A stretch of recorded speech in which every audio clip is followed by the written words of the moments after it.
யோவான் எழுதிய நற்செய்தியிலிருந்து வாசகம். அக்காலத்தில் லாசரின் சகோதரிகள் இயேசுவிடம் ஆள் அனுப்பி, ஆண்டவரே, உம் நண்பன் நோயிற்றிருக்கிறான் என்று தெரிவித்தார்கள். அவர் இதை கேட்டு, இந்நோய் சாவில் போய் முடியாது, கடவுளின் மாட்சி விளங்கவே இவன் நோயுற்றான், இதனால் மானிட மகனும் மாட்சி பெறுவார் என்றார். மார்த்தாவிடமும் அவருடைய சகோதரியான மரியாவிடமும் லாசரிடமும் இயேசு அன்பு கொண்டிருந்தார். லாசர் நோயுற்றிருந்ததை கேள்விப்பட்ட பிறகு தாம் இருந்த இடத்தில் இன்னும் 2 நாள் அவர் தங்கியிருந்தார். பின்னர் தம் சீடரிடம், மீண்டும் யூதேயாவுக்கு போவோம் வாருங்கள் என்று கூறினார். இயேசு அங்கு வந்தபோது லாசரை கல்லறையில் வைத்து ஏற்கனவே 4 நாள்கள் ஆகியிருந்தது. இயேசு வந்து கொண்டிருக்கிறார் என்று கேள்விப்பட்டதும் மார்த்தா அவரை எதிர்கொண்டு சென்றார். மரியா வீட்டில் இருந்து விட்டார். மார்த்தா இயேசுவை நோக்கி, ஆண்டவரே, நீர் இங்கே இருந்திருந்தால் என் சகோதரன் இறந்திருக்க மாட்டான். இப்போது கூட நீர் கடவுளிடம் கேட்பதையெல்லாம் அவர் உமக்கு கொடுப்பார் என்பது எனக்கு தெரியும் என்றார்.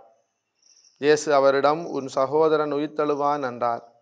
மார்த்தா அவரிடம், இறுதி நாள் உயிர்த்தெழுதலின் போது அவனும் உயிர்த்தெழுவான் என்பது எனக்கு தெரியும் என்றார். இயேசு அவரிடம், உயிர்த்தெழுதலும் வாழ்வும் நானே. என்னிடம் நம்பிக்கை கொள்பவர் இறப்பினும் வாழ்வார். உயிரோடு இருக்கும் போது என்னிடம் நம்பிக்கை கொள்ளும் எவரும் என்றுமே சாக மாட்டார். இதை நீ நம்புகிறாயா என்று கேட்டார். மார்த்தா அவரிடம், ஆமாண்டவரே, நீரே மெசியா, நீரே இறைமகன், நீரே உலகிற்கு வரவிருந்தவர் என நம்புகிறேன் என்றார். இயேசு உள்ளம் குமுறி கலங்கி, அவனை எங்கே வைத்தீர்கள் என்று கேட்டார். அவர்கள் அவரிடம், ஆண்டவரே, வந்து பாரும் என்றார்கள். அப்போது இயேசு கண்ணீர் விட்டு அழுதார். அதை கண்ட யூதர்கள், பாருங்கள், லாசர் மேல் இவருக்கு எத்துணை அன்பு என்று பேசிக்கொண்டார்கள். ஆனால் அவர்களுள் சிலர், பார்வையற்றவருக்கு பார்வை அளித்த இவரை சாகாமல் இருக்க செய்ய இயலவில்லையா என்று கேட்டனர். இயேசு மீண்டும் உள்ளம் குமுறியவராய் கல்லறைக்கு அருகில் சென்றார். அது ஒரு குகை. அதை ஒரு கல் மூடியிருந்தது. கல்லை அகற்றி விடுங்கள் என்றார். இறந்து போனவரின் சகோதரியான மார்த்தா அவரிடம், ஆண்டவரே, 4 நாள் ஆயிற்று, நாற்றம் அடிக்குமே என்றார். இயேசு அவரிடம், நீ நம்பினால் கடவுளின் மாட்சியை காண்பாய் என நான் உன்னிடம் கூறவில்லையா என்று கேட்டார். அப்போது அவர்கள் கல்லை அகற்றினார்கள். இயேசு அண்ணாந்து பார்த்து, தந்தையே, நீர் என் வேண்டுதலுக்கு செவி சாய்த்ததற்காக உமக்கு நன்றி கூறுகிறேன். நீர் எப்போதும் என் வேண்டுதலுக்கு செவி சாய்க்கிறீர் என்பது எனக்கு தெரியும். எனினும் நீரே என்னை அனுப்பினீர் என்று சூழ்ந்து நிற்கும் இக்கூட்டம் நம்பும் பொருட்டே இப்படி சொன்னேன் என்று கூறினார். இவ்வாறு சொன்னபின் இயேசு உரத்த குரலில், லாசரே, வெளியே வா என்று கூப்பிட்டார். இறந்தவர் உயிரோடு வெளியே வந்தார். அவருடைய கால்களும் கைகளும் துணியால் கட்டப்பட்டிருந்தன. முகத்தில் துணி சுற்றப்பட்டிருந்தது. கட்டுக்களை அவிழ்த்து அவனை போக விடுங்கள் என்று இயேசு அவர்களிடம் கூறினார். மரியாவிடம் வந்திருந்த யூதர் பலர் இயேசு செய்ததை கண்டு அவரை நம்பினர். இது கிறிஸ்து வழங்கும் நற்செய்தி. கிறிஸ்துவே உமக்கு புகழ். கிறிஸ்து இயேசுவுக்குள்ளே அருமையான சகோதர சகோதரிகளே, நாங்கள் 5வது வாரத்துக்குள்ளே நுழைந்திருக்கிறோம். பாருங்கள், நாம் ஒவ்வொரு ஞாயிற்றுக்கிழமையும் நமக்குள்ளே எழ வேண்டிய அனுபவத்தை பற்றி தவக்காலத்தினுடைய ஞாயிறு வாசகங்கள் நமக்கு அழகாக சுட்டி காட்டுகின்றன. முதல் ஞாயிற்றுக்கிழமை நாங்கள் இயேசுவோடு பாலைவனத்தில் இருந்தோம், சோதிக்கப்பட்டோம். சோதனைகள் சாத்தானால் வருபவை, அவை உணர்வு பூர்வமான சோதனைகள். அவற்றில் இருந்து வெளியே வருவதற்கு நாங்கள் இறைவார்த்தையின் உதவி நமக்கு தேவை என்பதை தியானித்தோம். 2வது ஞாயிற்றுக்கிழமை பாடுகள் வழிதான் மகிமை, எனவே பாடுகளை, துன்பங்களை ஏற்றுக்கொள்ள மன உறுதி வேண்டும் என்ற இயேசுவின் கற்பனை எங்கே அமைந்திருந்தது? அது மலை உச்சியாகிய தபோர் மலையிலே அமைந்திருந்தது. கல்வாரி மலை இல்லாமல் தபோர் மலை இல்லை, மாட்சி இல்லை என்பதை இயேசு அழகாக காட்டினார். மூன்றாவது ஞாயிற்றுக்கிழமை பிரியமானவர்களே, நாங்கள் சமாரிய பெண்ணோடு சமாரியாவுக்குள்ளே நுழைந்தோம். அங்கே சமாரியர்கள் பலர் இயேசுவை அவர்கள் நம்பினார்கள். இயேசு சமாரியாவுக்கு போகிறார். அங்கே நிகழ்ந்த அந்த சம்பவத்தின் வழியாக சமாரியர் இயேசுவிலே நம்பிக்கை கொள்ளுகிறார்கள். கடந்த ஞாயிற்றுக்கிழமை, 4வது ஞாயிற்றுக்கிழமை, பிறவியிலே பார்வையற்றிருந்தவன் அவனுடைய கதை வழியாக படிப்படியாக அவன் இயேசுவை இனங்கண்டு கொண்ட விதமும் அவனுடைய நம்பிக்கை வளர்ந்ததும், அது மாத்திரமல்லாமல் அங்கே சூழ்ந்திருந்தவர்களும் அங்கே நம்பிக்கை கொண்டதையும் நாங்கள் காணக்கூடியதாக இருந்தது. நம்பிக்கை எவ்வாறு இந்த தவக்காலத்திலே வளர்ச்சி அடைந்து கொண்டு செல்லுகிறது, அது உயிர்ப்பிலே சென்றடைய வேண்டும் என்பது இன்றைய நற்செய்தியினுடைய ஆதங்கமாக வெளிப்பாடாக அமைந்திருக்கிறது. பிரியமானவர்களே, பாருங்கள், இன்றைய நாளிலே இயேசு ஆண்டவர் ஒரு விடயத்தை பற்றி அடிக்கடி பேசினார். ஒரு விஷயத்தை, ஒரு வார்த்தை உச்சரிக்கப்படுகிறது. ஏன் கடந்த ஞாயிற்றுக்கிழமை நற்செய்தியில் கூட அந்த சொல் இருக்கிறது, பதம் இருக்கிறது. அது என்னவென்று சொன்னால், இயேசுவினுடைய அங்கே இருந்தவர்கள் இயேசுவை அணுகி, பிறவியிலே பார்வையற்று இவன் இருப்பதற்கு காரணம் இவன் செய்த பாவமா அல்லது இவனுடைய பெற்றோர் செய்த பாவமா என்ற கேள்விக்கு இயேசுவினுடைய பதில், இவன் செய்த பாவமும் அல்ல, இவன் பெற்றோர் செய்த பாவமும் அல்ல, மாறாக கடவுளுடைய மாட்சி இவன் வழியாக வெளிப்படுத்தப்பட போகிறது என்று இயேசு ஞானத்தோடு பதில் சொன்னார். யாரையும் சாடவில்லை. இயேசு ஒருபோதும் குற்றத்தை சாடி அவனை புறம் தள்ளிவிட்டவர் அல்ல.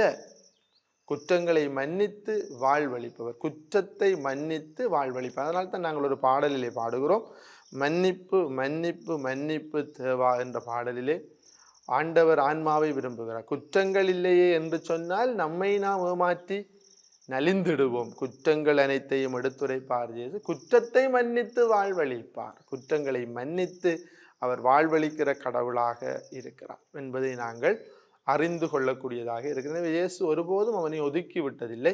அனைவர் முன்பாகவும் அவன் பார்வை பெற்றவனாக மாறுவதற்கு உமிழ்நீரை சுரந்து அவனை அந்த சீலோவாம் குளத்திற்கு அனுப்பி வைத்து, அங்கே அவன் பார்வை பெற்று மனிதர் முன்னிலையிலே இயேசுவுக்கு ஒரு ஒரு சாட்சியான வாழ்க்கை வாழ தன் நம்பிக்கையை வளர்த்து கொண்ட விதத்தை அங்கே நாங்கள் காணக்கூடியதாக இருந்தது. இன்றைய நாளிலும் பிரியமானவர்களே, இயேசு அந்த வார்த்தையை உச்சரிக்க மறுக்கவில்லை. பாருங்கள், இந்நோய் சாவில் போய் முடியாது, கடவுளின் மாட்சி விளங்கவே இவன் நோயுற்றான், கடவுளின் மாட்சி விளங்கவே இவன் நோயுற்றான் என்று இயேசு ஆண்டவர் கூறுகிறார். மீண்டுமாக நாம் இந்த நற்செய்தியினுடைய இறுதி பகுதிக்கு வருகிற பொழுது, நீ நம்பினால் கடவுளின் மாட்சியை காண்பாய் என்று நான் உன்னிடம் கூறவில்லையா?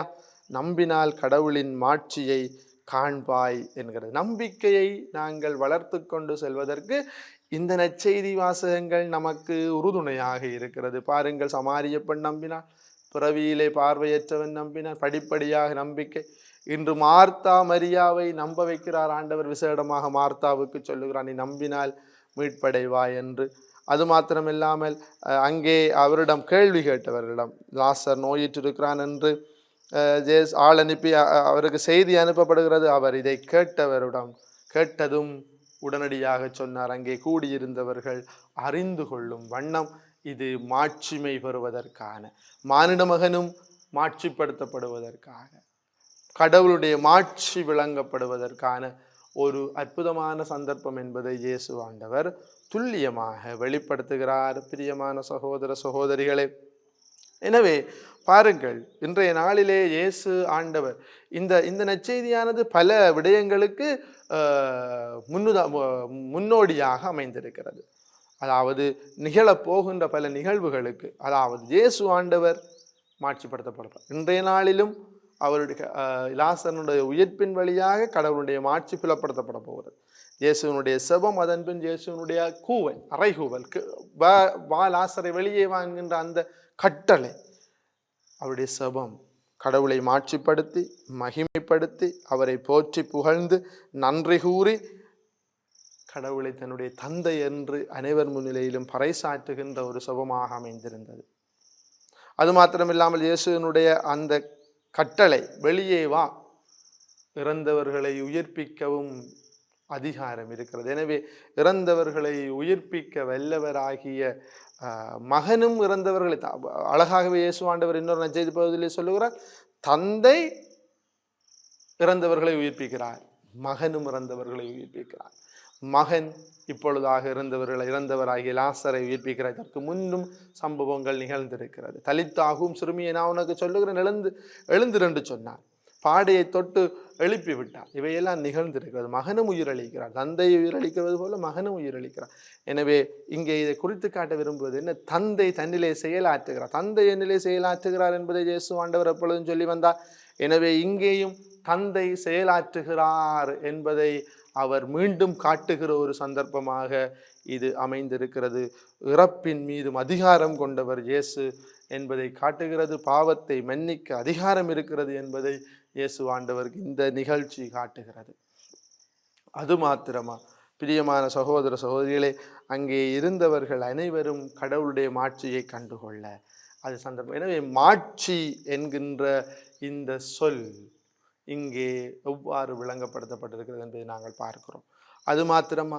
இல்லை, கடவுள் இயேசுவினுடைய உயிர்த்தெழுதலும் நிகழப்போகிறது. அதுவும் மாட்சி மிக்க சந்தர்ப்பம். அதனாலும் கடவுள் மாட்சிப்படுத்தப்பட போகிறார் என்பதையும் காட்டுகிறது. இன்னுமாக நாங்கள் அர்த்தம் கொள்ளுவோமாக இந்த லாசரனுடைய உயிர்ப்பு இயேசுவினுடைய உயிர்ப்புக்கு அடையாளமாகவும் அமைகிறது. அண்மையிலே பாருங்கள், கல்லறையின் வாசல் திறக்கப்படுவது, இவையெல்லாம் இயேசுவினுடைய உயிர்ப்பிலேயும் நிகழ்ந்தவை. எனவே அதுவும் நிகழப்போகிறது என்பதை காட்டி நிற்கிறது. எனவே பிரியமானவர்களே, கிறிஸ்தவன் ஒருவனுக்கு இறப்பு என்பதே இல்லை. பாவம் செய்து, அதிலும் நாங்கள் சாவான பாவம் செய்து நம்முடைய ஆன்மாவை அழித்து கொண்டால் அன்றி நமக்கு இறப்பு என்பது வரலாற்றில் இல்லை. நமக்கு உயிர்ப்பும் உயிர்த்தெழுதலின் மக்கள் என்பதும் தான் நமக்கு இருக்கிறது. எனவே எப்பொழுதும் பாவம் செய்து விடலாம், எங்களுடைய பாவம் கல்வாரியிலே கழுவப்பட்டு விட்டது, அதனால் நாங்கள் எப்படியும் வாழலாம் என்கின்ற சிந்தனை கிறிஸ்தவன் ஒருவனுக்கு பொருத்தமில்லாதது. கிறிஸ்தவன் ஒருவனுக்கு உயிர்ப்பு மாட்சிமை நிகழ்ந்த வாழ்க்கையே பொருத்தமானது. அதை சுவீகரித்துக் கொள்வதற்கு முயற்சிப்பது கிறிஸ்தவனுடைய தலையாகிய கடமை. முயற்சி செய்வோம். இந்த ஞாயிறு வாசகங்களை விசேடமாக இன்றைய நாளில் நாங்கள் வாசித்த இந்த நற்செய்தி பகுதியை மீண்டும் ஒரு முறை வாசித்து தியானம் செய்வோம். லாசரனுடைய குடும்பத்தினரும் அங்கே கூடியிருந்தவர்களும் இதன் பொருட்டு நம்பிக்கை கொண்டார்கள். நாங்களும் அந்த மாட்சியை நோக்கி, உயிர்ப்பை நோக்கி நம்பிக்கை பயணம் மேற்கொள்ள அருள் கேட்போம். ஆமென்.